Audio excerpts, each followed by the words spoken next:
Magandang araw po mga ka-Daily Wento. Pag-usapan po natin ngayon kung paano ang mag-buy at ang mag-sell ng SLP at AXS sa loob na application ng GCash gamit ang kanilang GCrypto. Simulan na po natin. Pagbukas na po ang inyo pong GCash app, pindutin nyo lang po ang View All Services. Pag bumukas na po siya, hanapin nyo lang po ang GCrypto. Open.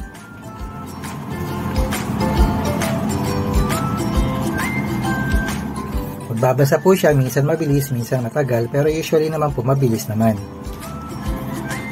Ayan na po siya.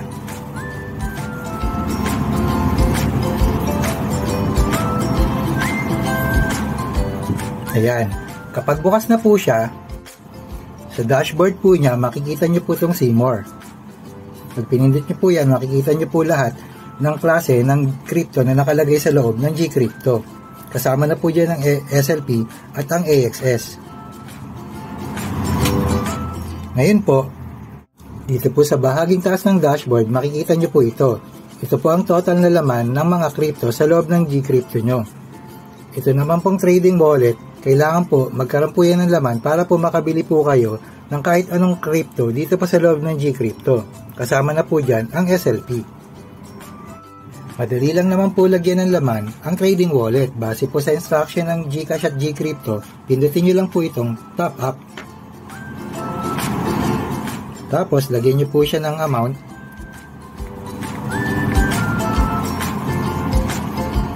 Pindutin ang done. At continue. Magbabasa po siya. Then, continue ulit. Magbabasa po ulit at ayun, successful na po siya. So, done. Success po. Back to GCrypto.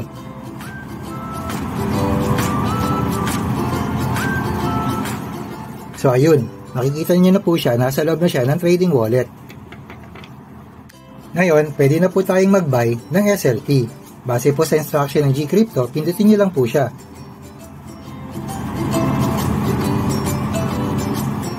Pag bumukas na po, makikita niyo po ang rate ng buy at ang rate ng sell. Dahil magba-buy po, ito po yung pipindutin niyo. Ilagay niyo lang po kung anong amount ang gusto niyong bilhin. Kunwari po, ito po ang amount na gusto nyong ilagay. Yun po ang makukuha nyong number ng SLP. Ngayon po, kailangan nyo lang pong pindutin ang buy. So ngayon po, pinaprocess na po niya ang transaction.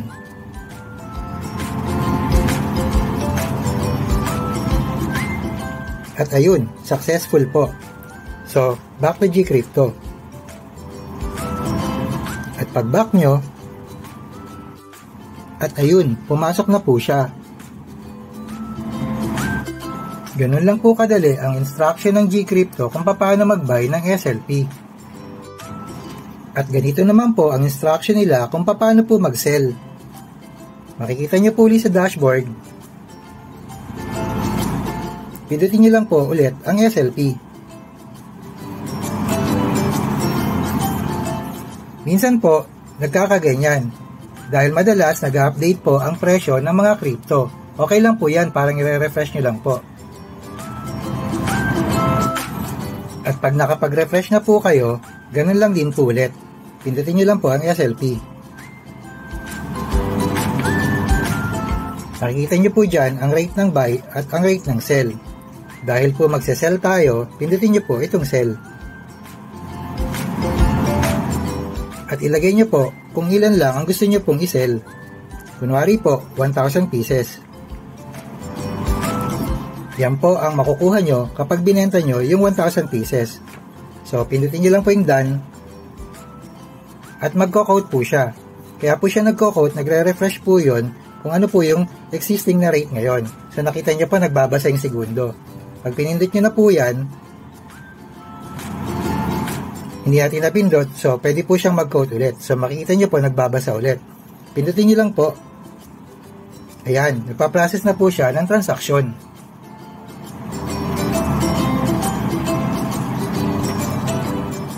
Ayun po, successful na.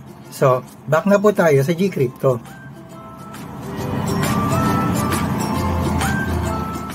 Yan, kung mapapansin nyo, nabawasan na po ng 1,000 pieces ang SLP natin. At nabawasan na rin po ang laman ng ating portfolio. Pero, nagkaroon na po uli ng laman ang ating trading wallet.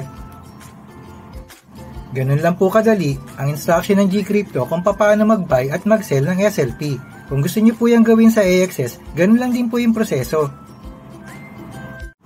Ngayon, kung gusto nyo naman po ilipat ang laman ng trading wallet pabalik po sa inyong main Gcash, ganito lang po ang instruction ng Gcrypto. Makikita nyo po dito na 8 pesos at 17 cents lang po ang laman ng Gcash natin. Pumunta lang po ulit sa Gcrypto.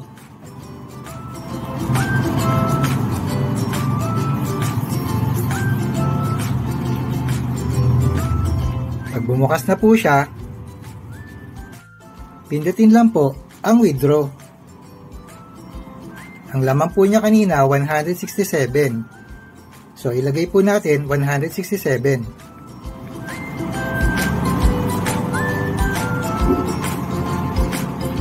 At continue. Magbabasa po siya. At hihingi po siya ng code sa email na binigay po natin sa Gcash. Buksan nyo lang po ang email at ilagay dito ang code na binigay.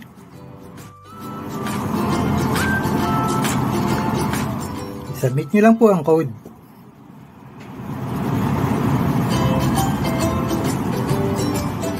At magbabasa po siya ulit. Ayun, success! So, back to Gcrypto.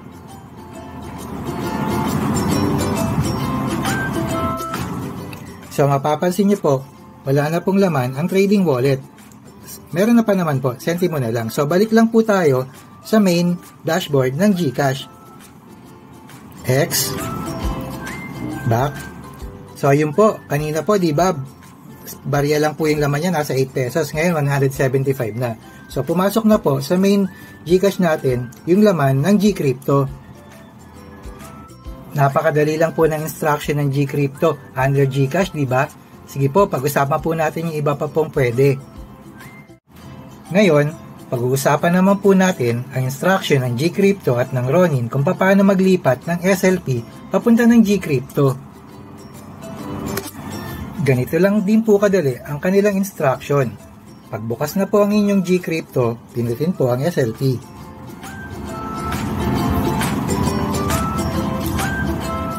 At ito pong receive. Pag napindot nyo na po yung receive, naglalabas po siya ng wallet address. So, copy lang nyo po yan sa clipboard. Since na-copy nyo na po siya, buksan nyo po ang inyong Ronin wallet. Pagbukas na po siya, ganun din po, pindutin nyo po ang SLP. Sa ngayon, meron po siyang laman na 28,000 pero hindi po natin siya sisend lahat. Pwede nyo pong i-transfer kung ilan lang ang gusto nyo. Pindutin ang transfer at i-paste ang binigay ng Gcrypto na address. Pindutin ang next. Kunwari po, ilalagay nyo po ay 200 pieces na SLP. Next.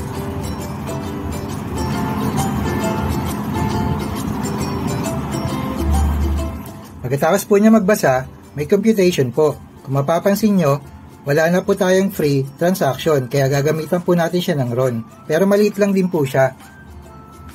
Press nyo lang po yung approve. At mag-login ulit. So, magbibigay po ulit siya ng transaction report. Ayun. So, approve na po. So, back to home.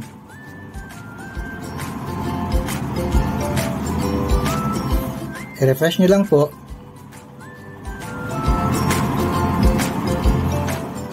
Actually, ayun, nabawasan na po siya. 27,800 na po siya ngayon. So, balik na po tayo sa Gcrypto.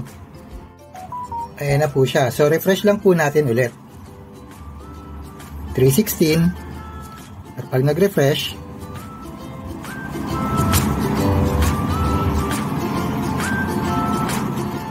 ayan, 560 na po. Pumasok na po yung SLP galing po sa Ronin. Ganun lang po siya kadali. At pag gusto nyo naman po ibalik ang SLP sa Ronin wallet nyo, ganito lang po ang instruction ng Gcrypto. Press SLP.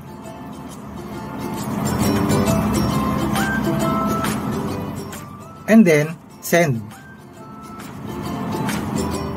So, lalagay nyo po dito kung ilang SLP ang gusto nyo pong isole or ibalik at yung address ng Ronin wallet. So, sundan nyo lang po yan at isend nyo na po. Ganun lang din po siya, kagaya ng ginawa natin kanina. Kaya ngayon po, hindi na po tayo mahirapan mag-send at mag-receive gamit ang GCash under ng Gcrypto. Ang bilis lang, di ba? Pinapaalala ko lang po na hindi po tayo nagbibigay ng financial advice. Pinapaliwanag lang po natin kung paano po mag-send at mag-receive gamit ang Gcrypto sa loob ng GCash. At marami pong salamat sa inyong panonood. Pwede rin po tayo mag-join dito po sa group natin sa FB. Hanapin nyo lang po ang Axie Infinity 2023. At ito naman po ang ating YouTube page, Daily Wento. Sana po paki-like and subscribe. Marami pong salamat. Kita-kits!